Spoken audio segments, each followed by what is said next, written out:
ओम नमो भगवते वासुदेवाय नमः। जय माता दी। आज है मार्गशीर्ष माह की द्वितीय दिन और आज है रविवार का दिन।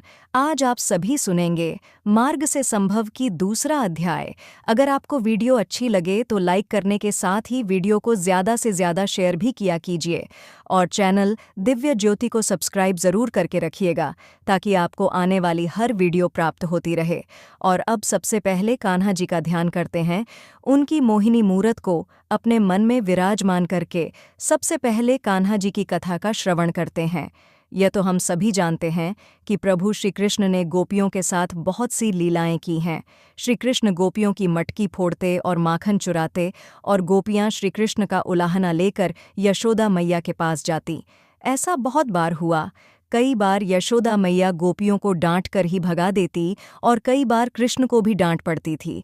तो एक बार की बात है कि यशोदा मैया प्रभु श्री कृष्ण के उलान से तंग आ गई और छड़ी लेकर श्री कृष्ण की ओर दौड़ी। जब प्रभु ने अपनी मैया को क्रोध में देखा तो वह अपना बचाव करने के लिए भागने लगे और भागते भागते श्री कृष्ण एक कुम्हार के पास पहुंचे। अब कुम्हार तो अपने मिट्टी के घड़े बनाने में व्यस्त था, लेकिन जैसे ही कुम्हार ने भगवान श्री कृष्ण को देखा तो वो बहुत प्रसन्न हुआ।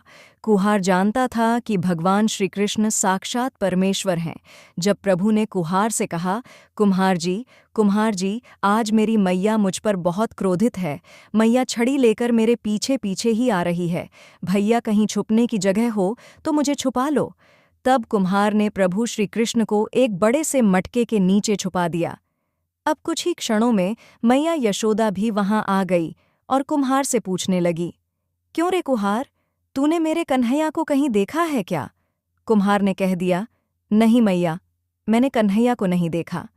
भगवान श्री कृष्ण यह सभी बातें बड़े से घड़े के नीचे छुपकर सुन रहे थे। मैया तो वहां से चली गई।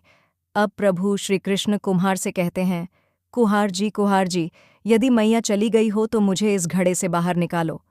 कुम्हार बोला, ऐसे नहीं प्रभु जी, पहले मुझे 84 लाख योनियों के बंधन से मुक्त करने का वचन दो। भगवान मुस्कुराए और कहा, ठीक है, मैं तुम्हें 84 लाख योनियों से मुक्त करने का वचन देता हूँ। अब तो मुझे बाहर निकाल दो। कुम्हार कहने लगा, मुझे अकेले नहीं प्रभु जी, मेरे परिवार के सभी लोगों को भी 84 लाख योनियों के बंधन से मुक्त करने का वचन दोगे तो मैं आपको इस घड़े से बाहर निकालूं? प्रभु जी कहते हैं, चलो ठीक है, उनको भी 84 लाख योनियों के बंधन से मुक्त होने का मैं वचन देता हूँ। अब तो मुझे घड़े से बाहर निकाल दो। अब कुम्हार कहता है, बस प्रभु जी, एक विनती और है, उसे भी पूरा करने का वचन दे दो तो मैं आपको घड़े से बाहर निकाल दूंगा। अब भगवान फिर से मुस्कुराए और बोले, वह भी बता दे, क्या कहना चाहता है? कुम्हार कहने लगा, प्रभु जी, जिस घड़े के नीचे आप छुपे हो उसकी मिट्टी मेरे बैलों के ऊपर लाद के लाई गई है, तो मेरे इन बैलों को भी 84 के बंधन से मुक्त करने का वचन दो। भगवान ने कुम्हार के प्रेम पर प्रसन्न होकर उन बैलों को भी 84 के बंधन से मुक्त होने का वचन दिया। प्रभु बोले, अब तो तुम्हारी सारी इच्छा पूरी हो गई, तो अब तो तुम मुझे इस घड़े से बाहर निकाल दो। तब कुम्हार कहता है, अभी नहीं भगवान, बस एक अंतिम इच्छा और है, उसे भी पूरा कर दीजिए, फिर मैं आपको घड़े से बाहर निकाल दूंगा। तब प्रभु श्री कृष्ण ने कहा, बताओ तुम्हारी अंतिम इच्छा क्या है? कुम्हार ने कहा कि जो भी प्राणी हम दोनों के बीच के इस संवाद को सुनेगा उसे भी आप 84 लाख के योनियों के बंधन से मुक्त करोगे। बस यह वचन दे दो तो मैं आपको इस घड़े से बाहर निकाल दूंगा।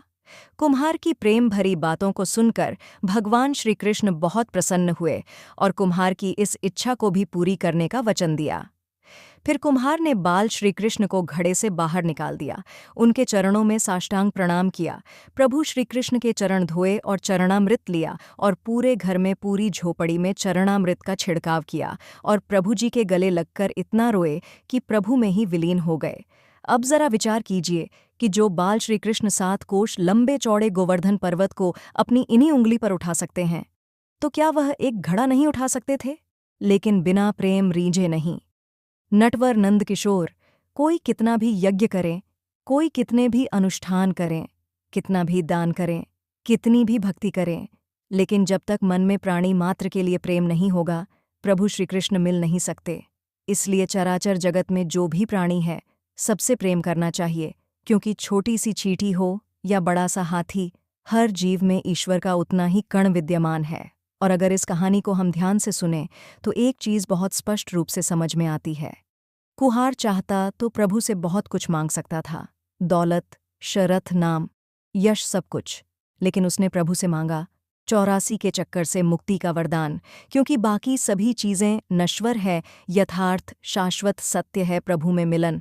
और जब प्रभु से मांग रहे हैं तो फिर छोटी छोटी चीज़ें क्यों, सीधे प्रभु में मिलन क्यों ना मांग लिया जाए। और जब एक बार प्रभु की कृपा हो जाएगी तो बाकी सभी चीज़ें तो वैसे भी प्रभु दे देंगे। इसलिए प्रभु से प्रभु की भक्ति ही मांगी जाए, बाकी सभी चीज़ें उनकी कृपा पर छोड़ दी जाए। इस विषय में आपके क्या विचार हैं? कमेंट बॉक्स में ज़रूर बताइए। प्रेम से बोलिए ठाकुर जी की जय। देव की नंदनम कृष्णम जगदानंद कारक भुक्ति मुक्ति प्रदम वंदे माधवम। भक्तवत्सल सूत जी कहते हैं, जो संपूर्ण जगत को आनंद प्रदान करने वाले तथा भोग और मोक्ष देने वाले हैं, उन लक्ष्मीपति भक्तवत्सल देव की नंदन श्री कृष्ण को मैं प्रणाम करता हूँ। एक समय की बात है, श्वेत द्वीप में देवाधिदेव भगवान रमाकांत सुख से विराजमान थे। उस समय ब्रह्मा जी उन्होंने नमस्कार करके पूछा, हे ऋषिकेश, आप संपूर्ण जगत को धारण करने वाले हैं, आपके नामों का श्रवण और कीर्तन परम पवित्र है। आपने पहले यह कहा है कि मासा नाम मार्गशर सोहम, अर्थात महीनों में मैं मार्गशीर्ष मास हूँ। अतः उस महीने का महात्म्य क्या है, यह मैं यथार्थ रूप से जानना चाहता हूँ। श्री भगवान बोले, हे ब्राह्मण, जो कोई पुण्य करने वाले मेरे भक्त हैं, उन्हें मार्गशीर्ष मास का व्रत अवश्य करना चाहिए, क्योंकि यह मेरी प्राप्ति कराने वाला है। हे ब्राह्मण, मार्गशीर्ष मास मुझे सदैव बहुत प्रिय है। जो मनुष्य प्रातःकाल उठकर मार्गशीर्ष मास में विधिपूर्वक स्नान करता है, उस पर संतुष्ट होकर मैं अपने आप को भी उसे समर्पित कर देता हूँ। इस विषय में इस इतिहास का उदाहरण दिया करते हैं। इस पृथ्वी पर महात्मा नंद गोप सर्वत्र विख्यात थे। उनके रमणीय गोकुल में सह गोप कन्याएं थीं। उन सबका चित्त मेरे स्वरूप में ही लग गया था। तब मैंने उन्हें मार्गशीर्ष मास में स्नान करने की सलाह दी। उन्होंने उस समय प्रतिदिन प्रातःकाल विधिपूर्वक स्नान और पूजन किया, हविष्य भोजन किया और अपने इष्ट देव को नमस्कार किया। इस प्रकार विधिपूर्वक व्रत पालन करने से मैं उन पर बहुत प्रसन्न हुआ और वरदान के रूप में मैंने अपने आप को ही उनको अर्पित कर दिया।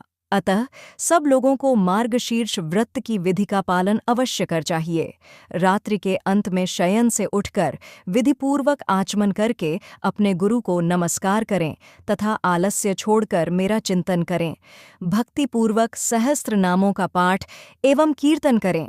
फिर नित्य कर्मों से निवृत्त होकर दंत धावन पूर्वक स्नान करें। स्नान की विधि इस प्रकार है, तुलसी के जड़ की मिट्टी को उसके पत्र के साथ हाथ में लेकर मूल मंत्र ओम नमो नारायणाय नमः अथवा गायत्री मंत्र के द्वारा अभिमंत्रित करें। मंत्र से ही उस मृतिका को अर्थात मिट्टी को अपने अंगों में लगावे और जल में प्रवेश करके अमर्ष स्नान करें। विद्वान पुरुष उस अष्टा मंत्र से ही तीर्थ की कल्पना करें। मतलब जो भक्त घर में ही स्नान कर रहे हैं, उन्हें अपने मन में ध्यान करना चाहिए इस मंत्र के द्वारा कि वह किसी पवित्र नदी में स्नान कर रहे हैं या किसी तीर्थ स्थल में स्नान कर रहे हैं।